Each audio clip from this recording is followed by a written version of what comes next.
capítulo 1.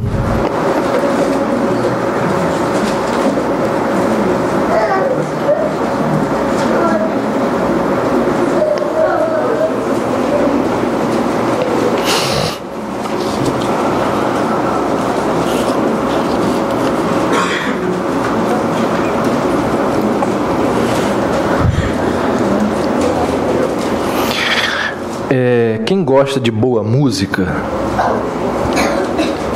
e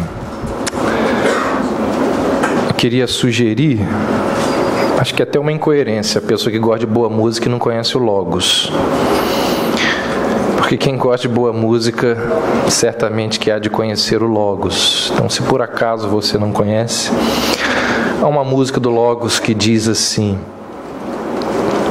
situações nesta vida me fazem sentir que não sou forte a ponto de até resistir. Nestes terríveis momentos, os maus pensamentos me querem levar a um extremo de vida que meu equilíbrio se deixa enganar. Instantes que se prolongam, tentando mudar tudo que já se fez novo, pois Cristo mudou. Tentando hoje trazer o que eu tento esquecer. Se é mais ou menos assim que você se sente, ou que você vive, situações desta vida me fazem sentir. São as mais diversas que a gente vive. Que não sou forte a ponto de até resistir. É sobre isso que eu queria falar com vocês hoje à noite. E a história dessa mulher nos mostra muitas situações que a gente acha que a gente não vai conseguir resistir. 1 Samuel capítulo 1, os 18 primeiros versos dizem assim: havia um homem de Ramataim Zofim, na região montanhosa de Efraim, chamado Eucana, filho de Jeroão, filho de Eliú, filho de Tou, filho de Zuf, efraimita. Ele tinha duas mulheres, uma se chamava Ana e a outra Penina. Penina tinha 2 filhos, Ana, porém, não tinha. Todos os anos esse homem subia da sua cidade para adorar e sacrificar ao Senhor dos Exércitos em Siló, onde os 2 filhos de Eli, Ofni e Finéias, serviam como sacerdotes do Senhor. No dia em que Eucana oferecia sacrifício, costumava reparti-lo com sua mulher Penina e com todos os seus filhos e filhas. Contudo, dava uma porção em dobro a Ana, pois a amava, apesar de o Senhor tê-la deixado estéril. Mas a sua rival a provocava muito, a fim de aborrecê-la, porque o Senhor a havia deixado estéril. Isso acontecia todo ano. Quando subiam à casa do Senhor, Penina provocava Ana, que então chorava e ficava sem comer. Então seu marido Eucana perguntou-lhe: Ana, por que choras? Por que não comes? Porque o teu coração está tão triste. Não sou melhor para ti do que 10 filhos? Depois que comeram e beberam em Siló, Ana se levantou. Nessa ocasião, o sacerdote Eli estava sentado numa cadeira junto a um pilar do templo do Senhor. Com a alma amargurada, Ana orou ao Senhor, chorou muito e fez o seguinte voto: ó Senhor dos exércitos, se deres atenção à aflição da tua serva, te lembrares de mim e não te esqueceres da tua serva, mas lhe deres um menino, eu o edificarei ao Senhor por todos os dias da sua vida. Navalha não passará pela cabeça dele. Enquanto ela orava ao Senhor, Eli observava os seus lábios. Como Ana orava em silêncio, seus lábios se moviam, mas não se ouvia sua voz. Por isso ele pensou que ela estivesse embriagada e lhe disse: até quando ficarás embriagada? Deixe de beber vinho. Mas Ana respondeu: não, meu senhor, sou uma mulher angustiada.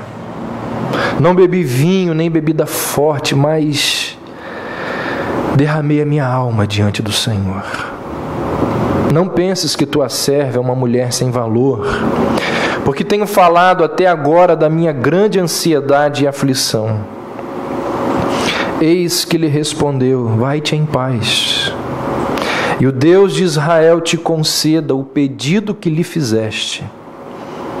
E ela disse: que a tua serva encontre graça diante de ti.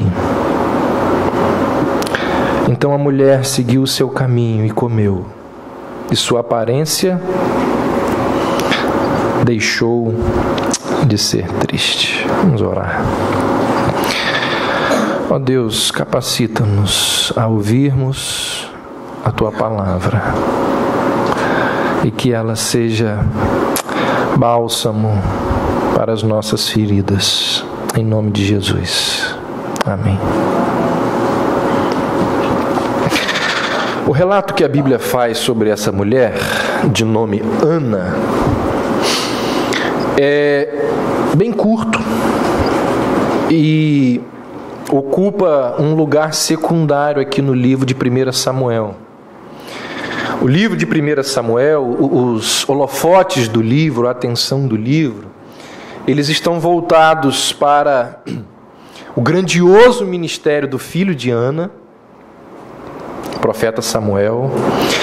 Os holofotes estão voltados para a transição da teocracia para a monarquia em Israel e um pouco adiante para os reinados de Saul e Davi. Então, um relato sobre essa mulher ocupa poucas páginas, né? Só esse capítulo aí. Ana era uma mulher da tribo de Efraim, que viveu na época dos juízes de Israel. E, como nós já vimos aqui em alguns momentos na igreja, aquela época, a época dos juízes, foi um momento terrível, de grande apostasia, povo abandonando os caminhos de Deus. Foi uma época de grande declínio moral, de confusão política. Afinal de contas, como vai dizer o autor dos Juízes, cada um fazia o que achava mais certo.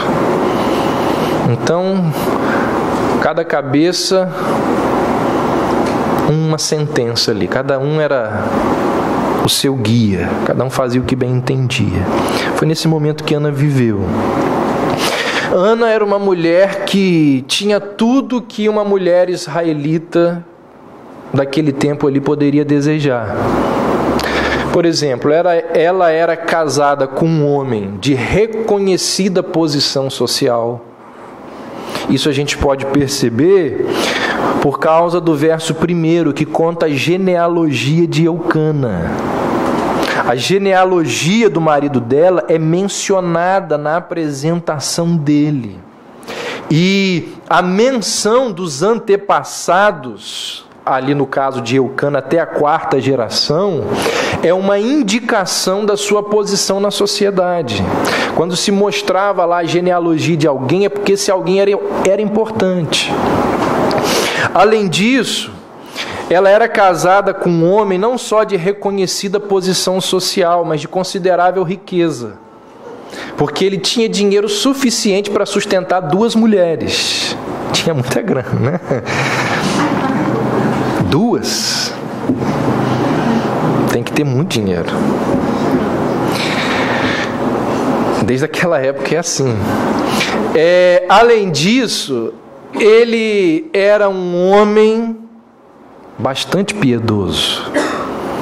A Bíblia diz que Eucana frequentava as festas em Israel e anualmente subia à casa do Senhor. Mostra a piedade e o envolvimento dele com as coisas de Deus. A Bíblia também, o relato também diz que Ana tinha um marido que a amava profundamente. alguém que estava sempre atento à aflição da sua esposa. Ele vira para Ana na angústia dela e diz: olha, não te sou eu melhor do que 10 filhos. A sua crise, a sua angústia, porque você é estéril, você não tem filho, mas eu não sou melhor do que 10 filhos para você. Então essa mulher tinha um marido fantástico, tinha posição social, vinha de uma família importante, tinha recursos, era alguém piedoso e era alguém que a amava profundamente. Apesar de tudo isso, Ana possuía grandes angústias, grandes crises. Grande parte da vida dessa mulher foi marcada por frequentes decepções e desentendimentos familiares. Ana poderia ter cantado a música que a gente cantou aqui há pouco. Já passei por duras lutas, enfrentei difíceis provas, adversidades e pressões. Ela poderia ter dito isso. Grande parte da vida dessa mulher foi marcada por uma grande dificuldade em entender e compreender a vontade de Deus para a sua vida. Você não passa por isso? Eu passo. O que Deus quer de mim? Qual é a vontade de Deus para essas circunstâncias? Às vezes a gente não sabe. Ana enfrentou isso. Uma outra parte da tristeza, ou uma grande parte da tristeza de Ana, era oriunda do fato dela ter que dividir o seu marido com outra mulher. Ana viveu num contexto no qual a poligamia era livremente praticada. Você pegar 2 exemplos bíblicos famosos de poligamia, Jacó e Davi, são os casos mais conhecidos em relação a essa prática ali no Velho Testamento. E a poligamia era algo tão comum que chegou a existir uma legislação, leis colocando ordem nesse tipo de união. Deuteronômio 21 fala das leis da poligamia. Apesar disso, é bom que a gente lembre, deve-se ser dito, que embora a poligamia fosse aceita, a maior parte das pessoas envolvidas nesse tipo de relação nunca foi feliz. Nunca foi feliz.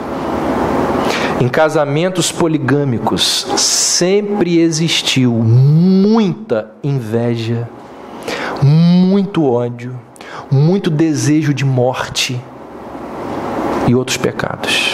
Sempre existiu. Nas ocasiões em que a poligamia foi praticada, os problemas normais de qualquer casamento monogâmico não é que foram dobrados, foram multiplicados. Se nós temos problemas com um cônjuge, imagina com 2. Então, até aquele momento ali, Deus sempre tolerou, mas Deus nunca aprovou a poligamia. Existe uma tolerância da parte de Deus por causa de um outro assunto que não nos convém aqui falar essa hora, da revelação progressiva.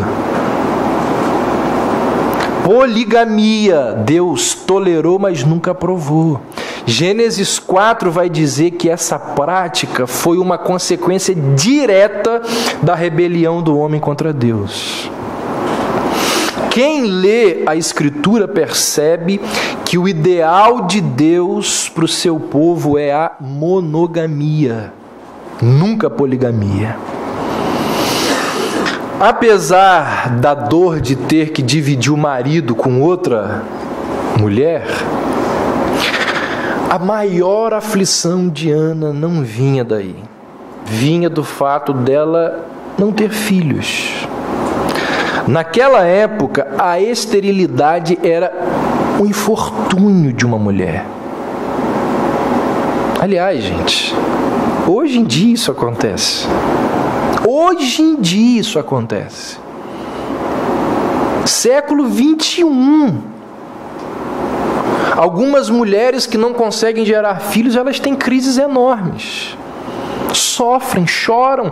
Imagina na cultura dessa mulher, que eu vou dar alguns detalhes aqui. Semana retrasada nós tivemos uma reunião lá dos jovens, e alguns jovens chegaram pela primeira vez, e nós, quando os jovens chegam, a gente fala assim: qual é o seu sonho, qual é o seu nome, o que você faz? E algumas mulheres ali, algumas jovens falaram: meu sonho é ser mãe. Mulher tem, quer dizer, grande parte das mulheres tem esse desejo de ser mãe. Naquela época, então, era uma frustração muito maior, porque as mulheres, elas cresciam com uma imensa expectativa de gerar filhos, muito mais do que nos dias de hoje. E essa expectativa que aquelas mulheres daquela época tinham, muito dessa expectativa tinha raízes teológicas. Lembre-se lá que um dos primeiros mandamentos de Deus ao ser humano dizia a respeito o quê? A multiplicação. Deus disse assim, sede fecundos, povoai a terra, crescei e multiplicai. Quando o pecado entrou no mundo, diz o texto que Deus multiplicou as dores da mulher durante o parto. E a história dos judeus mostra que os israelitas interpretavam a esterilidade como uma maldição de Deus pela transgressão. Então, mulher estéril pensava assim: Deus está me castigando, isso é uma maldição de Deus sobre a minha vida. Outro detalhe fantástico e importantíssimo: o Senhor prometeu, Deus prometeu que o Redentor, o Salvador, viria de uma mulher, nasceria de uma mulher, seria gerado por uma mulher. E isso fazia com que o ato de dar à luz fosse algo altamente celebrado pelo povo de Deus. O povo de Deus celebrava os nascimentos. Hoje em dia nós celebramos os nascimentos. Que coisa fantástica é a gente chegar num quarto alegre com os nossos amigos pelo filho que nasceu. Quero dizer aos casais que estão aqui, que são casados e não têm filho: poucas coisas na vida são tão fantásticas como ver o filho pela primeira vez. Poucas coisas. Que alegria! E certamente que essa mulher tinha essas expectativas.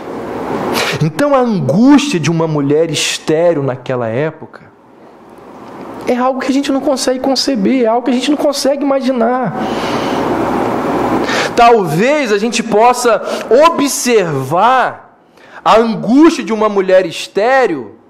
Não sei se você conhece essa passagem lá de Gênesis 30, quando Raquel, que também era estéril, vira para Jacó e diz assim: dê-me filhos, senão eu morro. Dê-me filhos, senão eu morro. E aí, considerando o que diz Provérbios 13:12, que esperança que se adia faz adoecer o coração, cada mês que a menstruação vinha, a frustração de não ter engravidado deveria ser dolorosa demais para Ana. Se é que ela sabia que menstruação era resultado de não ter engravidado, né? Mas que frustração. A Bíblia diz que Ana não foi a única mulher a sofrer do estigma da esterilidade na Bíblia. A Bíblia fala de Sara, de Rebeca, de Raquel, de Isabel, mulheres que também foram estéreis. E é muito interessante perceber que mulheres estéreis parecem ser instrumentos de Deus para gerar personagens chaves na história da redenção. Você pega lá uma mulher estéril, vem um milagre, Deus opera o milagre, o filho daquela mulher é um personagem importantíssimo na história do povo de Deus. Isaque, sua mãe era estéril, filho da promessa, a semente prometida. José e Samuel foram salvadores e preservadores do povo de Israel. João Batista, o grande precursor de Jesus Cristo. Ou seja, isso nos mostra que Deus, ele faz da inabilidade humana o seu ponto de partida para algo glorioso no meio do seu povo. Deus pega aquilo que o homem é incapaz de fazer de propósito e diz: vem aqui, ó, vou fazer através de você que é incapaz, para mostrar que o poder é meu. E aí, para agravar ainda mais a situação de Ana, casada com um homem, tem que dividir ele com outra mulher, não consegue gerar filhos. E aí, para piorar ainda mais a situação dela, diz o verso 2 que a outra vivia provocando. Diz o verso 7 que a outra a irritava constantemente. Você já imaginou uma situação dessa? Imagina Penina conversando com Ana. E aí, Ana, tudo bem? Você já sabe da novidade? Estou grávida de novo. Saí do Plínio Bacelar agora, deu positivo. Está aqui, ó, o exame positivo. O que foi, Ana? O que você está chorando aí, menina? Ah, já sei, não foi dessa vez, né? As provocações. Ô, Ana, você já viu os presentes do Dia das Mães que eu ganhei? A gente fica imaginando, porque a Bíblia diz que provocava. Como que era essa provocação? Baseado nisso. Então existiam várias formas de Penina infligir tristeza em Ana. Sabe por quê? Porque não é difícil a gente aumentar a dor de uma alma que já está angustiada. Isso é fácil.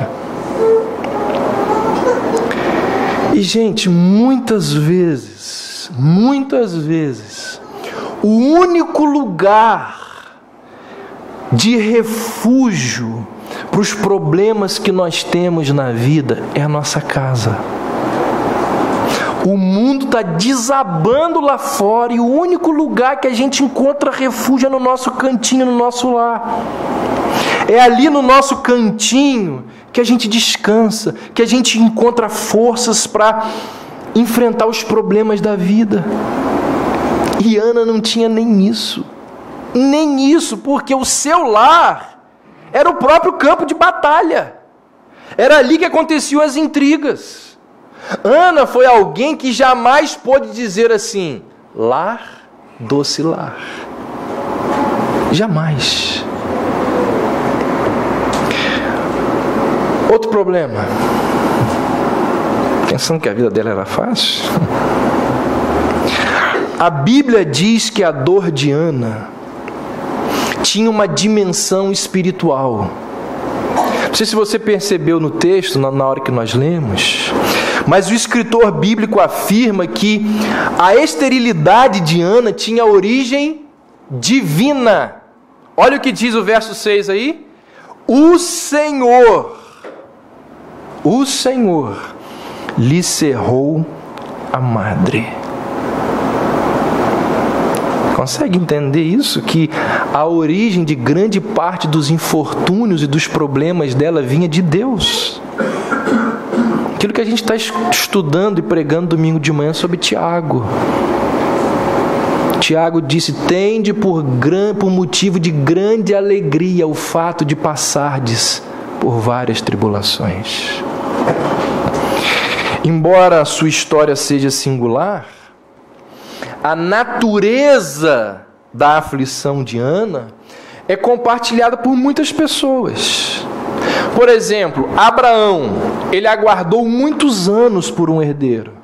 Os israelitas enfrentaram 400 anos pelo libertador que os tirou do Egito. Paulo insistentemente suplicou para que Deus o livrasse de um espinho na carne. E a resposta de Deus sempre foi negativa. O escritor aos Hebreus disse, mencionando lá os servos de Deus no capítulo 11, ele diz que muitos morreram sem obter a concretização da promessa em seus dias. Então o fato é que algumas circunstâncias adversas, elas são persistentes e elas teimam em afligir os servos de Deus. Leia lá o Salmo 88, veja lá o tormento e o sofrimento de Amã que não passava nunca. Uma dor ininterrupta de anos e anos. É o caso dessa mulher aqui.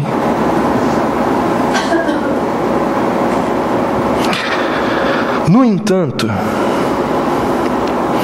a despeito da persistência da sua dor, a Bíblia diz que a graça de Deus veio sobre ela e a abençoou, e a ajudou, e deu-lhe capacidade e forças para vencer as suas dores.